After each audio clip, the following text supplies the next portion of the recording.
Em destaque no Panorama CBN, chefe da polícia no interior de São Paulo é filmado com um homem que planejou o assassinato de promotor do Ministério Público. Deolane Bezerra tem pedido de liberdade negado. Daniel Vorcaro não apresenta novidades e delação premiada sobe no telhado. Donald Trump acusa Irã de derrubar helicóptero americano e promete resposta. Fiscalização seletiva contra torcedores e seleções gera constrangimentos às vésperas da Copa nos Estados Unidos.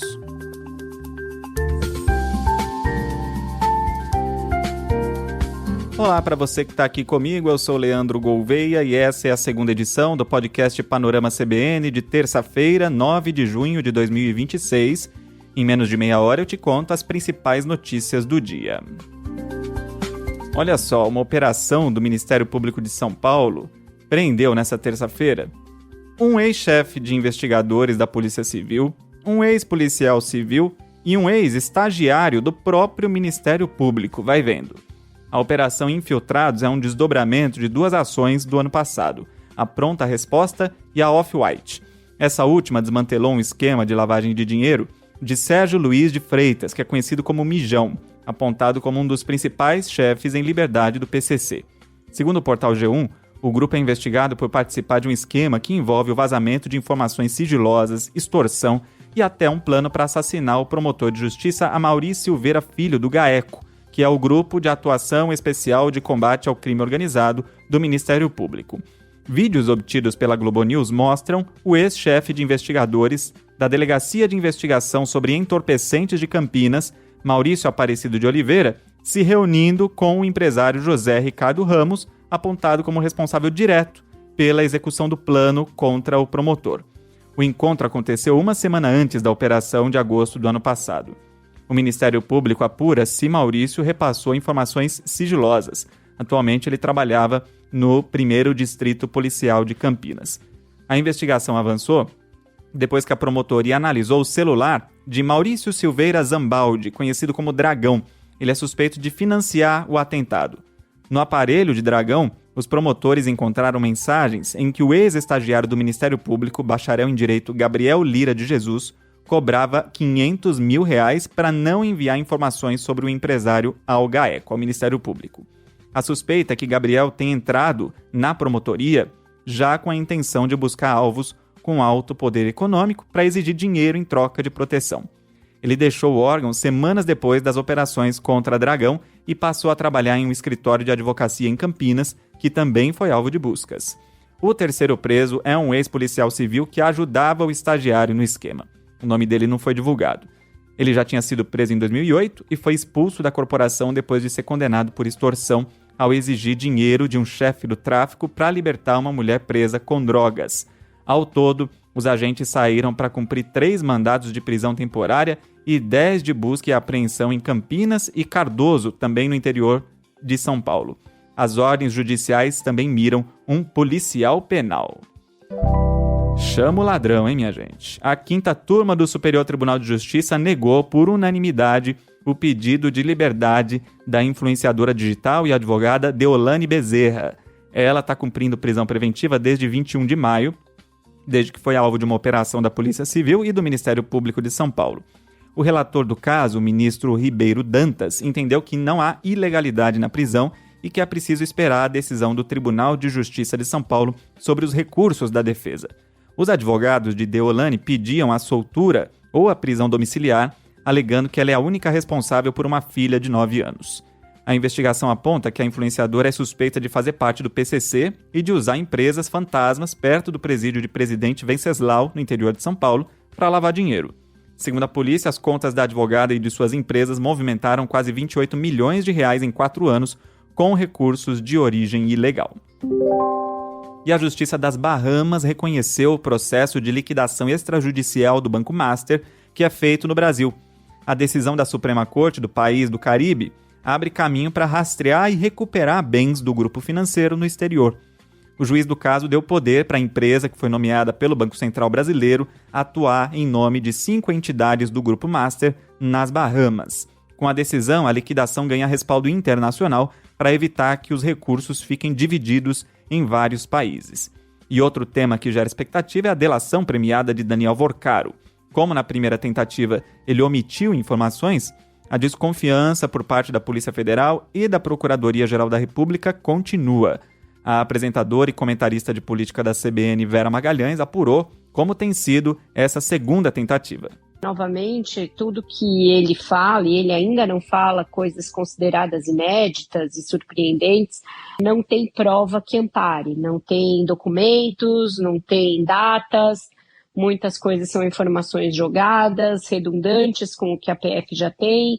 Ele tenta minimizar o que aconteceu, minimizar a sua própria conduta, pelo que me disseram, colocando tudo na conta de que ele não estava fazendo nada que ele soubesse ser errado, mas que as coisas deram errado em algum momento, se vitimizando, e isso acabou conduzindo as conversas a um impasse, que nessa semana deve ser dirimido. Então, a Polícia Federal já está muito pendente a recusar o acordo. Os jornais publicaram isso, primeiro a Folha, depois o Globo, eu confirmei com fontes na PF, e a PGR também deve seguir pelo mesmo caminho. No jornal O Globo, a colunista Malu Gaspar contou que Vorcaro tem demonstrado desânimo e indignação com o que chama de incoerências e perseguição dos investigadores. Aliados dizem que a revolta aumentou com a decisão do ministro André Mendonça de tirar a tornozeleira eletrônica de Raimundo Nogueira, irmão do senador Ciro Nogueira, do Progressistas do Piauí. Ele é apontado pela Polícia Federal como sócio da empresa usada para disfarçar o pagamento de uma mesada de Vorcaro a Ciro Nogueira. O ministro André Mendonça concluiu que não há riscos de fuga ou de obstrução das investigações. E para Vorcaro a situação é idêntica à do primo dele, o Felipe, que foi mantido preso. Mas os investigadores apontam que Felipe, o cansado, já fugiu da polícia em janeiro naquele episódio do carrinho de golfe. O empresário reclama que a justiça prendeu o pai, o primo e o cunhado dele para asfixiar a família e forçar a delação. Apesar disso, a Polícia Federal e a Procuradoria-Geral da República caminham, então, para rejeitar a segunda proposta de acordo e, com isso, Vorcaro deve continuar em prisão preventiva na penitenciária da Papuda, sem receber benefícios.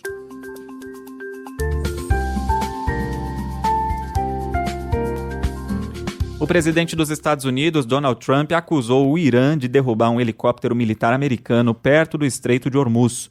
Numa rede social, ele afirmou que os Estados Unidos vão responder ao ataque. A fala contrasta com as declarações recentes dele, que vinha tentando buscar um acordo de paz. A informação sobre o uso de um drone iraniano contra a aeronave americana foi dada pelo site norte-americano Axios. Mas o vice-ministro das Relações Exteriores do Irã declarou à Al Jazeera que não houve nenhum ataque deliberado contra um helicóptero americano por parte do Irã. A aeronave, o modelo Apache, caiu na segunda-feira. Os 2 pilotos foram resgatados em condição estável depois de passarem 2 horas na água. De acordo com informações da emissora CBS News, a operação foi inédita e usou um barco-drone não tripulado de cerca de 7 metros de comprimento. Essa é a primeira aeronave desse tipo que os Estados Unidos perdem desde o início da guerra no Oriente Médio, no dia 28 de fevereiro. Depois da publicação de Donald Trump, o ministro das Relações Exteriores do Irã, Abbas Araghchi, publicou uma mensagem desafiadora na internet. Sem citar o helicóptero diretamente, ele sugeriu que as forças estrangeiras devem se retirar da região para reduzir riscos de acidentes. Mais cedo, Israel voltou a atacar o Líbano em um novo desafio ao presidente Donald Trump e ao Irã. De acordo com o Ministério da Saúde libanês, 9 pessoas morreram em um bombardeio na periferia leste da cidade histórica de Tiro, no sul do país. O ataque provocou a fuga de milhares de moradores depois de uma ordem de Israel. O governo do Irã ameaça responder com força caso ocorram novos ataques israelenses ao sul do Líbano ou à capital Beirute. Segundo fontes do governo ouvidas pela imprensa israelense, o bombardeio ao Irã foi suspenso depois de um apelo de Donald Trump, mas a ofensiva militar contra o Hezbollah no Líbano continua aí com força total. Nessa terça, o petróleo chegou a cair até os $90, mas voltou a subir um pouco depois da declaração de Trump de que os Estados Unidos devem responder ao abatimento do helicóptero Apache pelo Irã. No momento em que eu gravo, a queda é de mais de 2%, com cotação perto dos $92. O governo Lula vai avaliar o aumento da mistura de etanol na gasolina de 30% para 32%, justamente para reduzir o impacto da guerra no combustível. O anúncio foi feito pelo ministro de Minas e Energia, Alexandre Silveira. Hoje, o Brasil importa 15% da gasolina que consome, e com a mudança, o governo calcula que vai deixar de importar 450 milhões de litros do combustível. A medida vai ser avaliada daqui 2 semanas, na reunião do Conselho Nacional de Política Energética. O setor automotivo pede cautela, porque 70% das motos e 12% dos carros no país funcionam só com gasolina e não foram projetados para uma concentração tão alta de etanol. O principal índice da Bolsa de Valores de São Paulo também oscilou bastante entre altos e baixos e fechou com alta de 0,68% aos 169.813 pontos. O dólar comercial caiu 0,04%, cotado a R$ 5,17, e o euro vale R$ 5,97, com alta de 0,05%.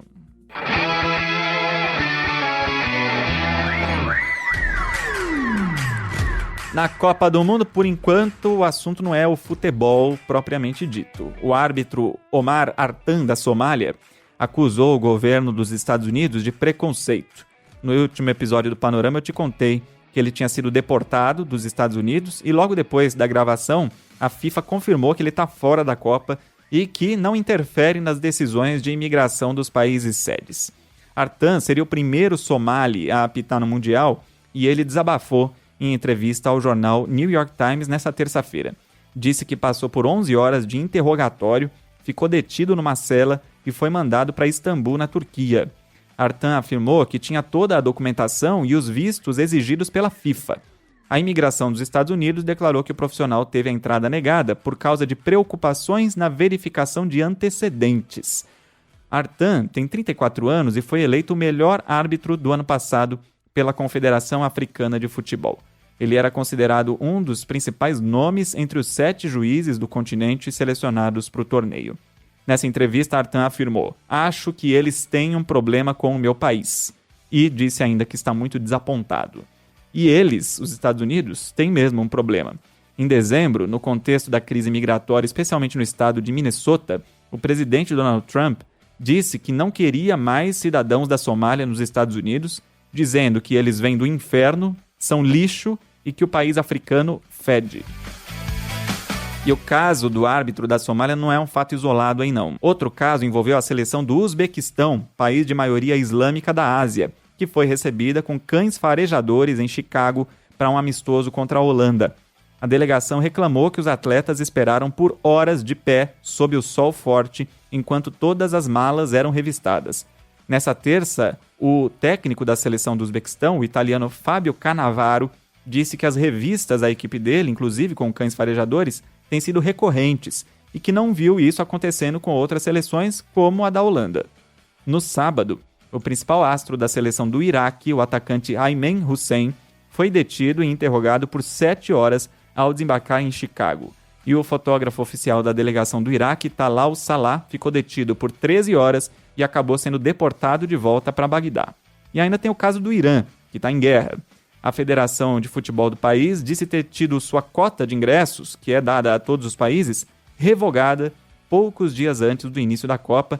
Isso fez com que torcedores iranianos que já tinham feito planos de viagem ficassem sem a possibilidade de assistir aos jogos da seleção. O colunista Bernardo Melo Franco, do Globo e da CBN, comentou: "No caso do Irã, vale um banimento geral.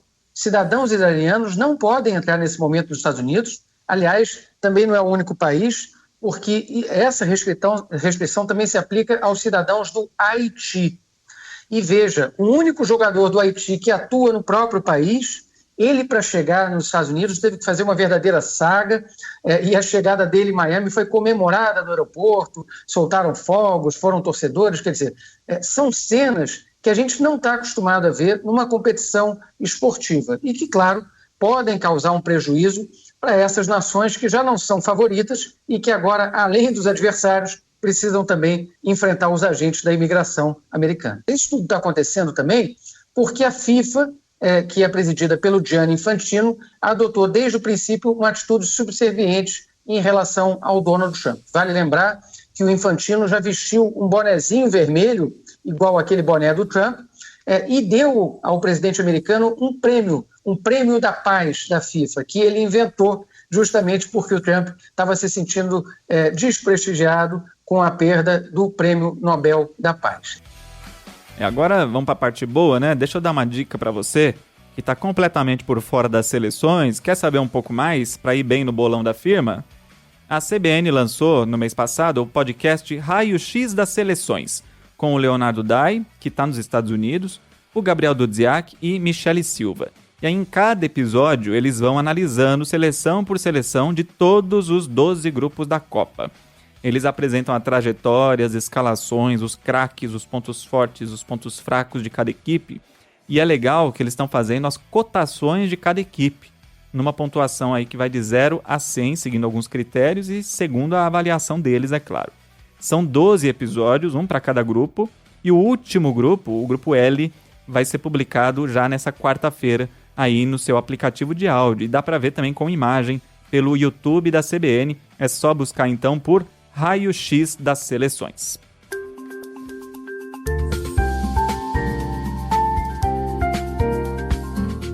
Nos Estados Unidos, a NASA anunciou os 4 astronautas da missão Artemis 3, que está programada para o ano que vem.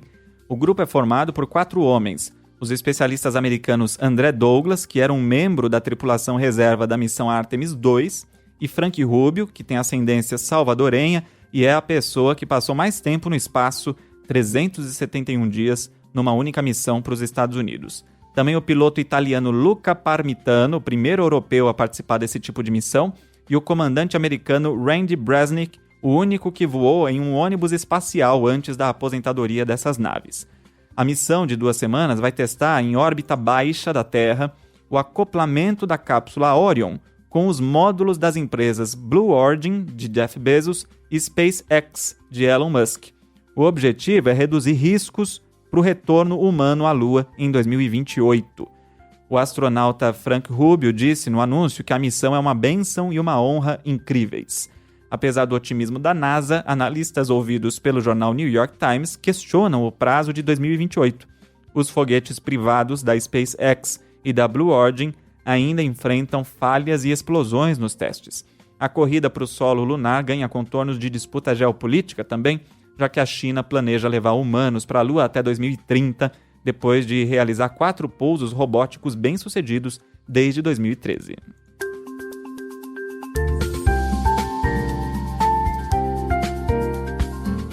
E o Ministério Público de Santa Catarina denunciou a mulher de 37 anos que se passou por uma criança de 12 para ser acolhida por uma família em Joinville. Amanda Maria Souza de Oliveira viveu com as vítimas por 14 meses e foi presa na semana passada. Você ouviu aqui no Panorama. O promotor pede agora que ela responda por falsa identidade e estelionato. Em depoimento, a Amanda confessou que aplicou o mesmo golpe em Curitiba, Nova Iguaçu e em outros 4 estados. A farsa começou com a ajuda de um pastor local. Ela ganhou a confiança do casal, inventou que tinha 11 anos e que sofria abusos. A família se sensibilizou e chegou a fazer uma festa de aniversário para a falsa adolescente, que aí já teria 12 anos, né? O advogado de defesa, Rafael Luiz Sivert, informou que vai aguardar o resultado de um exame psiquiátrico antes de se manifestar. E estudantes da USP, a Universidade de São Paulo, decidiram na noite de segunda encerrar a greve que já durava 54 dias. A decisão foi tomada em uma assembleia apertada com 323 votos pelo fim da paralisação contra 255 pela continuidade do movimento. O Diretório Central dos Estudantes, o DCE, informou que o acordo saiu depois que a reitoria aceitou as principais exigências. A USP vai criar cotas para pessoas transgênero e facilitar o acesso de indígenas às vagas da instituição. Os alunos também cobravam melhorias nos restaurantes universitários e na moradia estudantil. Durante a assembleia, 6 jovens contra o fim da paralisação foram detidos depois de invadir o prédio da reitoria e brigar com seguranças. O DCE declarou que não tem relação com esse grupo.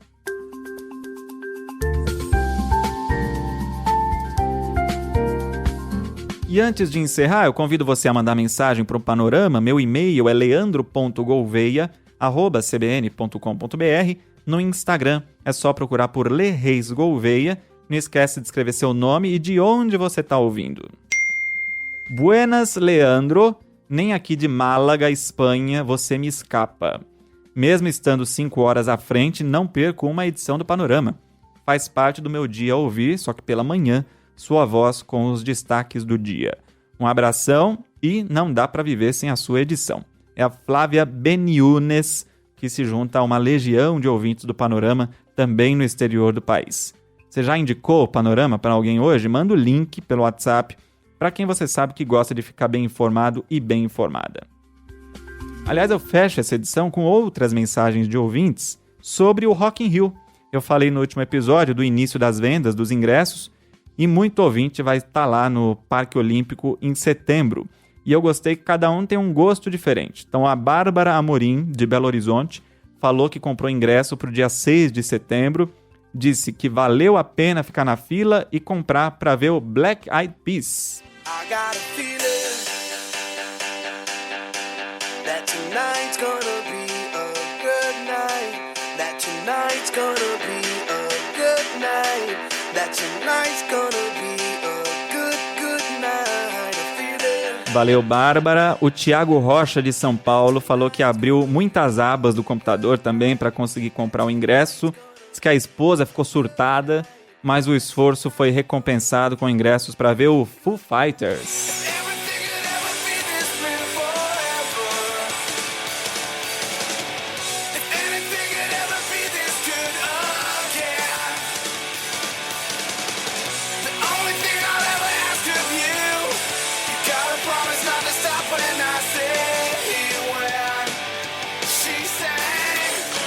Valeu, Thiago Rocha, pela participação. E para fechar, a Milena Souza, de Lorena, no interior de São Paulo, diz que na pré-venda, na semana passada, foi um sufoco. Acabamos ficando sem os ingressos, apesar de mais de 1 hora na fila de espera. Já na venda geral, organizamos um mutirão para poder conseguir comprar. Mas aí no fim nem precisou, ela diz, pois descobrimos que o Itaú Shop estava vendendo ingressos, então compramos antes da abertura para o público geral. Deu sorte. A Milena Souza, que está ansiosa para ouvir Elton John.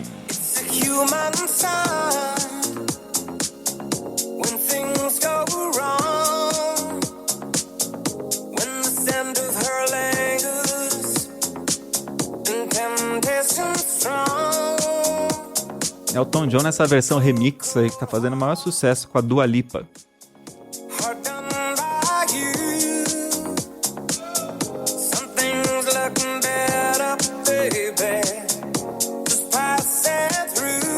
E assim vamos terminando essa edição, agradecendo a sua participação, já desejando um ótimo Rock in Rio para você daqui a 3 meses. A produção e o roteiro dessa edição foram feitos por mim, Leandro Gouveia, a sonorização e a edição por Anderson Wendel, o Tico. A próxima edição do Panorama chega às plataformas por volta das 7 da manhã com Bianca Santos e eu volto na sequência. Até lá!